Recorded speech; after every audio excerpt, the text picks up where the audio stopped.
अमेठी दौरे पर केंद्रीय मंत्री स्मृति ईरानी ने करोड़ों रुपए की योजनाओं का शिलान्यास और लोकार्पण किया।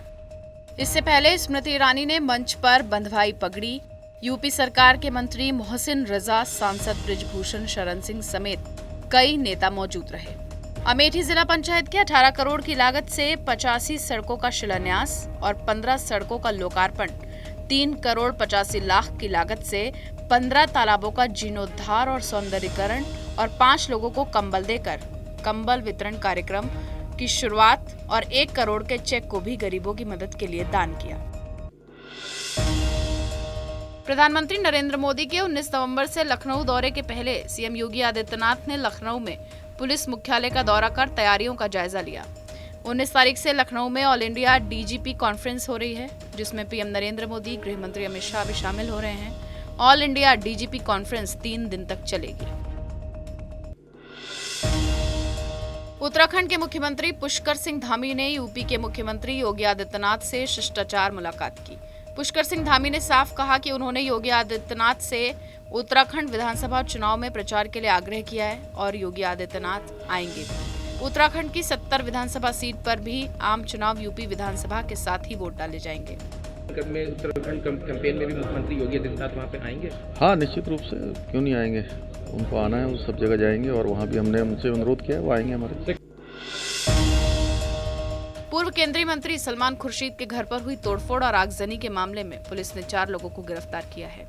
सभी अभियुक्तों को पुलिस ने कोर्ट में पेश किया। चारों आरोपियों पर 15 नवंबर को पूर्व केंद्रीय मंत्री सलमान खुर्शीद के घर पर तोड़फोड़ और आगजनी की घटना को अंजाम देने का आरोप है। दरअसल सलमान खुर्शीद की अयोध्या पर लिखी किताब पर विवाद हो गया था, जब सलमान ने हिंदुत्व को लेकर अपनी किताब में विवादित तुलना कर दी थी। अयोध्या राम जन्मभूमि पर रामलला के भव्य और दिव्य मंदिर का निर्माण प्रगति पर है। मर्यादा पुरुषोत्तम श्री राम की जन्मस्थली को बेहद भव्य ढंग से श्री राम जन्मभूमि तीर्थ क्षेत्र ट्रस्ट बनवा रहा है।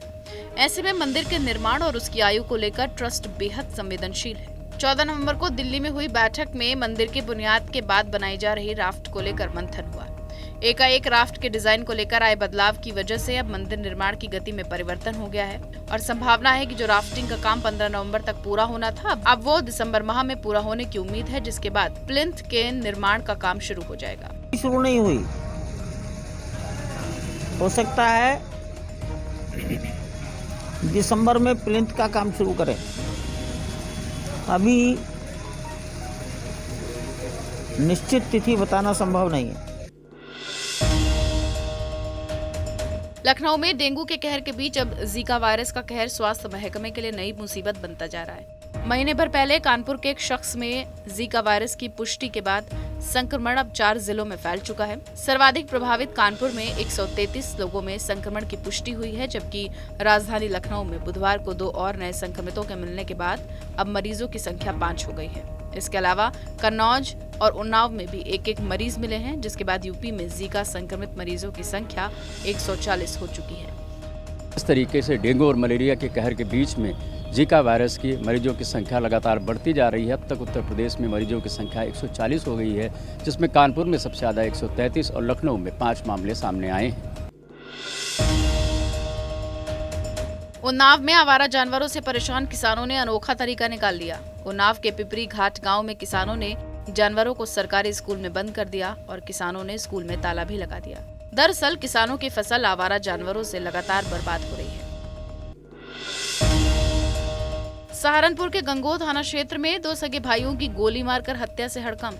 अज्ञात बदमाशों ने हत्या को दिया अंजाम। तनाव देखते हुए भारी पुलिस फोर्स तैनात। बदमाश गोली मारकर मौके से हुए फरार। बताया जा रहा है दोनों भाई क्षेत्र में भगत के नाम से जाने जाते थे और दोनों भक्ति किया करते थे। सहारनपुर के गंगोह थाना क्षेत्र के मोहनपुरा गांव की घटना।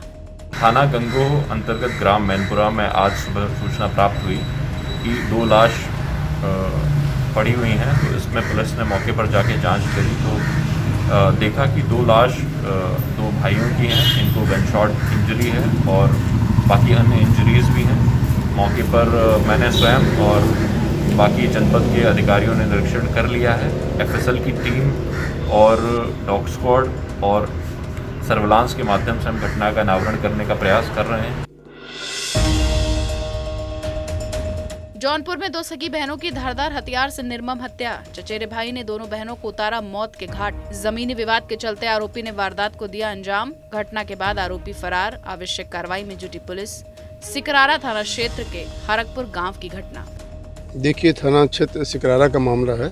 इसमें 2 सगे भाई रमाशंकर पांडे और शिवशंकर पांडे, दोनों के बच्चों में आपस में झगड़ा हुआ।